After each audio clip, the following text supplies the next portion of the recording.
Hey guys, welcome back to our second and last video for literature for the year.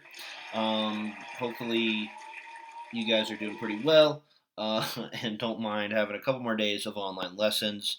On Wednesday, we're going to have another video where I try to wrap up everything we've talked about all semester as succinctly as possible without making a feature-length film, which, I couldn't muster that anyway.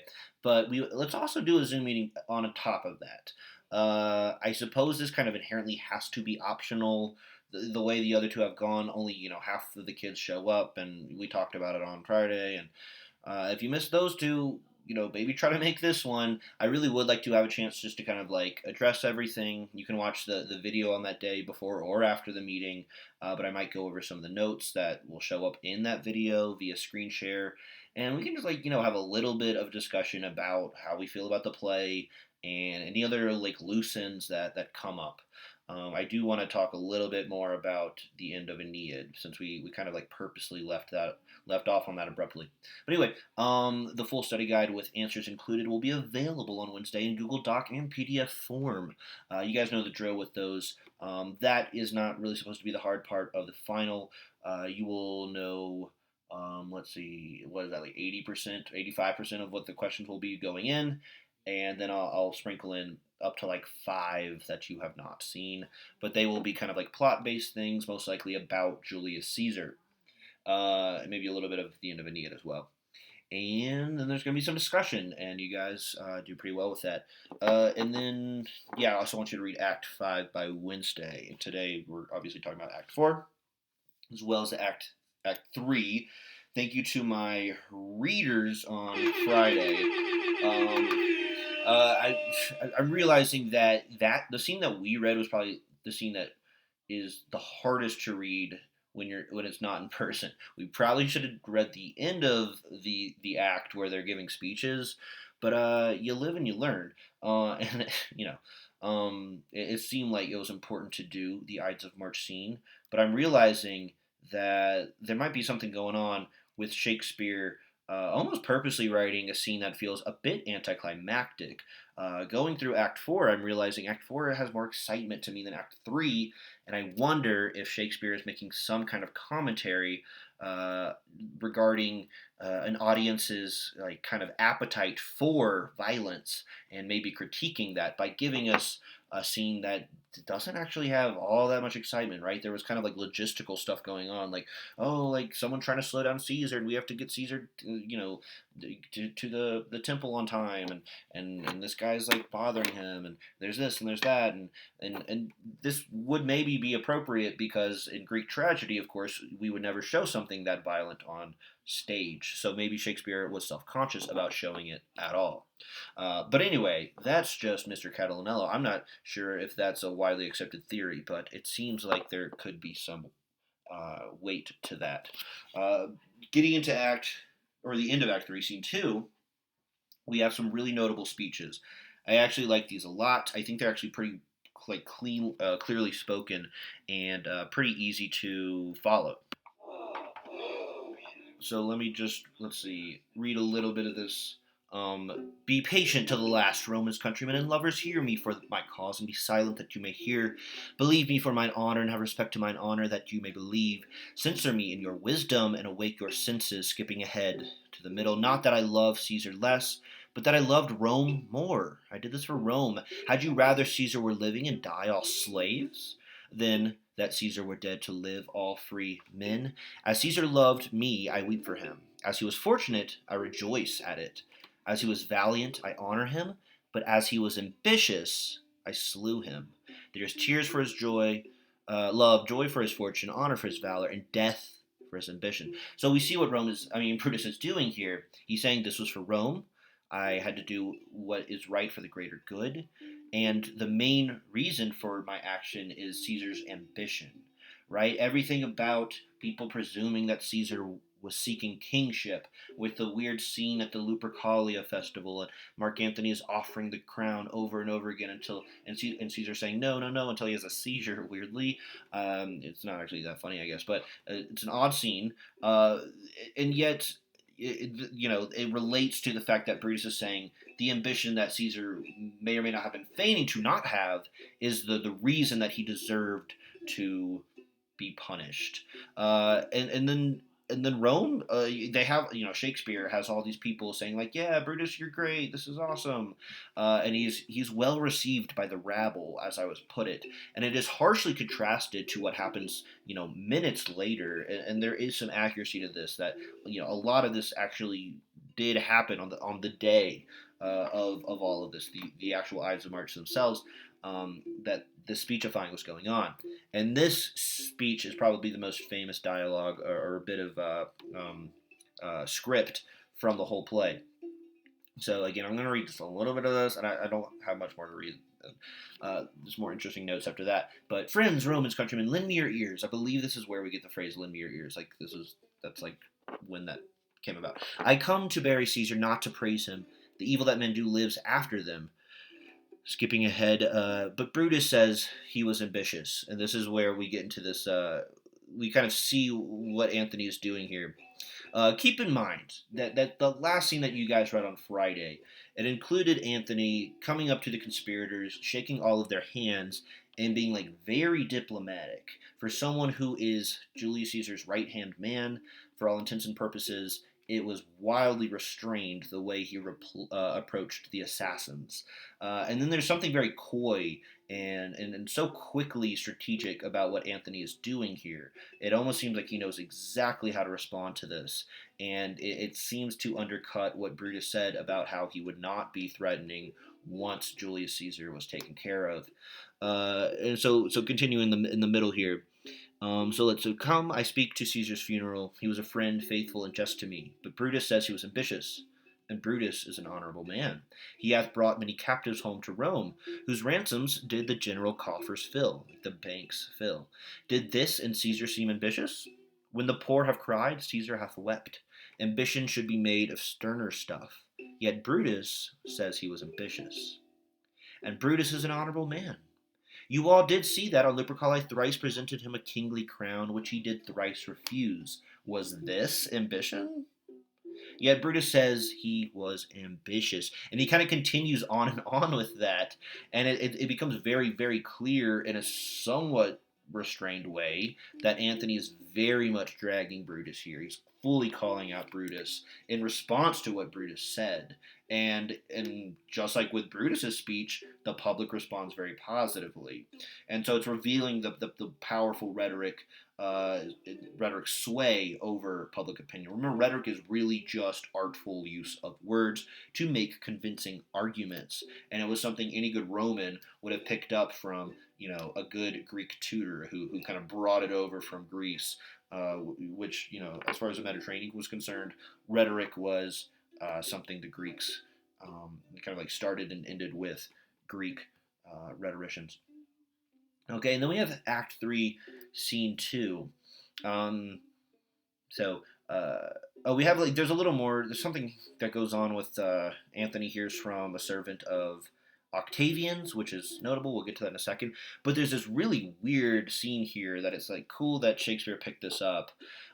This guy named Cinna the poet, not Cinna the senator, who was one of the conspirators, is walking through Rome while this funeral for Julius Caesar is happening. And people approach him, and they're like, "Are you Cinna?" And he's like, "Yeah, my name's Cinna." And then so they're like, "Oh, tear him to pieces. He's a conspirator." And Cinna is like, "I'm Cinna the poet. Like I'm a different Cinna. That's apparently a common name. It's like Mike or something. Tear him for his bad verses. Tear him for his bad verses." So that fourth citizen there, he's like, "Oh, okay, you're a poet." So he's not even hearing him. He's like, "Well, we'll do it for this reason." But it's like he's missing the point. He's like, "No, like I'm not the guy you think I am. I'm not the senator who had a knife in his hand earlier today."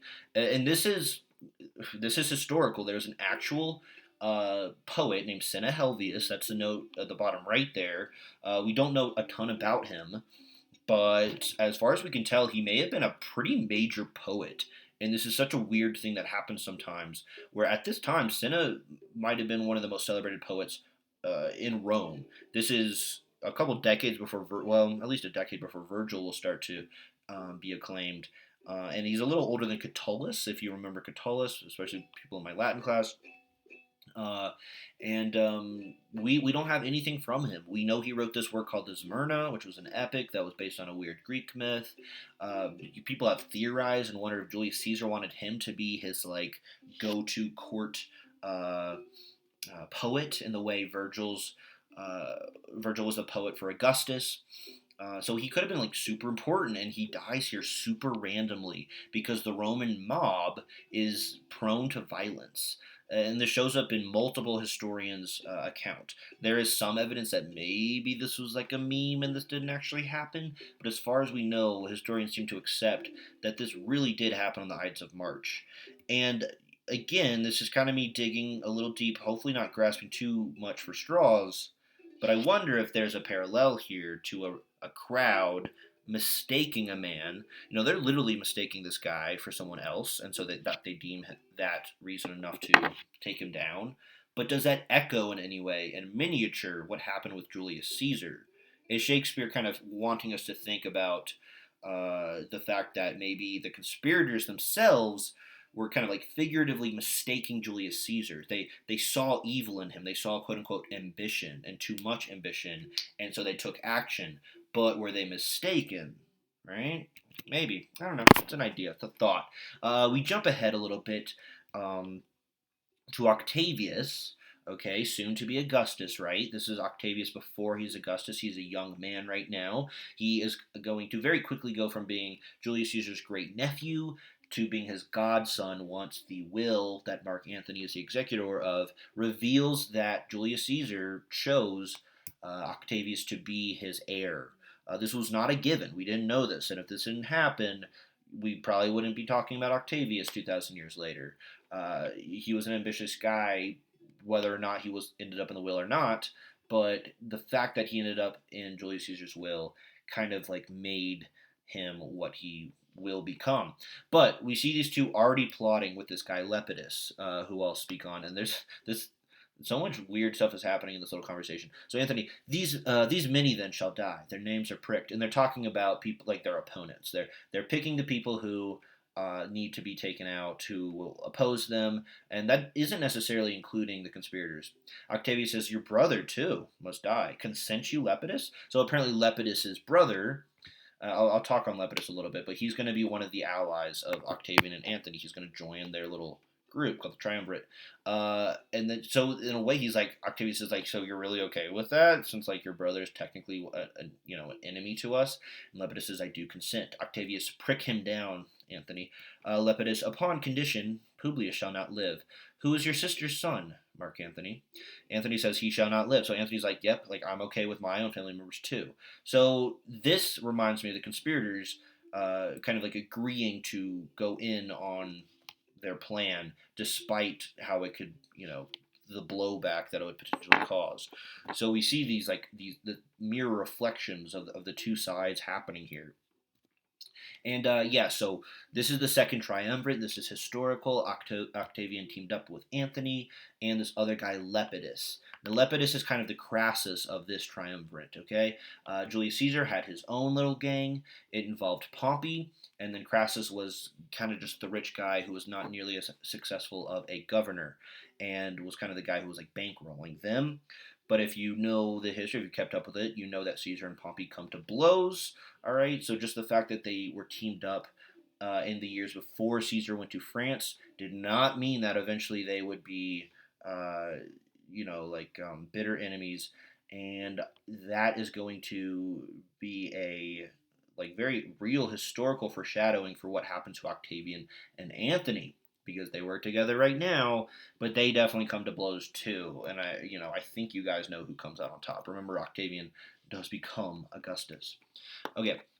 They go on in this little bit. I won't read it, but they acknowledge that they are using Lepidus. Like Lepidus leaves, and they immediately talk about him. Anthony says, "Well, I guess I will a little bit. This is a slight, unmeritable man, meet to be sent on errands that is fit. The threefold world divided, he should stand one of the three to share it." He's like, "Do we really want to let him in and like cut him a third of the world?" Which, in a way, if you were vying to be in charge of the Roman Empire or what is about to be the Roman Empire, it's not technically empire yet. That is almost the world, kind of. I mean, not really. It's not China. It's not London yet, or it's not England yet. Londinium is not going to be a thing for a while. But yeah, so this also kind of indicates that they are using each other, right? Like if they're using Lepidus, why would they not also be using each other? I mean, that's what happened in the first triumvirate. It's they're working together, quote unquote, but it's just men trying to uh, be ambitious, as it were. All right, just a little more. Act 4 here. Brutus and Cassius have a fight immediately. So we're skipping way ahead. This second note here, this is the lead up to Philippi, the Battle of Philippi. This is Macedon, or Macedonia, north of Greece, where the conspirators flee after public opinion turned so harshly against him. That was another thing I feel like maybe I didn't make clear. The fact that we see this Publius Helvius guy, um, kind of like destroyed by the mob. This proves that even though some people thought Brutus had done a good thing, that Mark Antony's speechifying and other public sentiment ultimately wins out and has the Roman people against the conspirators. Like if they're willing to, I mean, yeah, I don't want to be violent, but literally this person apparently got like ripped apart on the street. So like this just indicates uh, that Rome ultimately decides that the conspirators are bad dudes, and so they have to leave and go to Macedonia, and this is where they have this big lead up to a battle, an unsuccessful battle against Mark Antony and his ilk, the Triumviri. Okay, so they have this fight like immediately about how Cassius is encouraging people on their side to take bribes, and Brutus is like, "Oh, that's not right. That's not good." And this just kind of reflects that like Brutus, who's supposed to be this very virtuous guy who cares about Rome, who thinks he's doing the right thing, is kind of like a Superman type in terms of his ethics. He's now confronting with the fact that it's like, "Oh, this guy that I like decided to do this thing with. I went in with him on this like really huge endeavor that will have ripples throughout time forever. He's not even that great of a guy. He's morally iffy. His ethics are not like mine. And think of the horror of that, realizing that like what you've done, that you've thrown in your lots with someone who just maybe just slightly doesn't measure up. That's got to be rough. It's got to be rough. And then they get news after this fight. They have a fight for like pages. But we'll kind of leave it there, I guess. They get news that Cicero is slain via prescriptions for speaking out against Mark Antony. I really don't like this historically. This is a real bummer for me. This is how I know that Mark Antony is a bad dude. He was prescribed. That means so. Okay. Well, what the triumvirate would do is they would just, and that includes Mark Antony and Octavian. They would just put a list of names of all of their enemies, and they would release it to the public, and anybody could help them track down these people, and it was for the purposes of execution. So Cicero speaks out really intensely against Mark Antony. He even tries to kind of like use Octavian against Mark Antony, like in his communications with Mark Antony. Cicero's like he's like, we shouldn't trust Mark Antony. You have more potential. Like you should be the one who's like making uh, a move towards becoming the imperator that Julius Caesar was, whereas Mark Antony should be an enemy of the people. And I mean, Cicero has a lot of success with this. He has a lot of public support. The public likes him. And so this is why Mark Antony has to get rid of him, and he does. Cicero was so well liked that many Romans refused to report on whether they had seen or observed Cicero. And when Cicero tries to leave Rome in secret, he is caught and turned in by. Uh, is it? I think it's like the brother of. Oh, I need to check on that. I'll check on that for Wednesday. But it's something especially tragic, and yeah, he dies, and I think this just kind of like hits home for Brutus, like how severe this is. Cicero is a bastion of Roman virtue, of old school Roman virtue. He's a bit flighty. Sometimes he flip flops a little bit for political purposes, but for the most part, Cicero was a good guy. So this is just really bad. Yeah, this is, and a lot of this. I'm kind of forgetting I have the sampler out here. I used it for the Latin video, and it's hard to use when recording. But so oh, I accidentally copied this again. But anyway, so that's bad. There's like one more exchange at the end of Act 4, but then we get into Act 5, which includes some ghosts, some mistaken Romeo Juliet style casualties, and it's a weird one. So we will talk about that on Wednesday, and then hopefully I'll see some of you guys again, I understand. Like, I guess people have technical issues. Numerous. There was like what, like 4 or 5 people who were not in the Zoom call on Friday who did not let me know via email why they weren't there, and this is like why we don't Zoom every class, I guess, because it's hard to wrangle you guys that way. But anyway, I hope I see some of you guys on Wednesday. But it's whatever. And there will be a video on Wednesday. That is kind of like in tandem with that. So I will talk to you all then, and I will see you all later.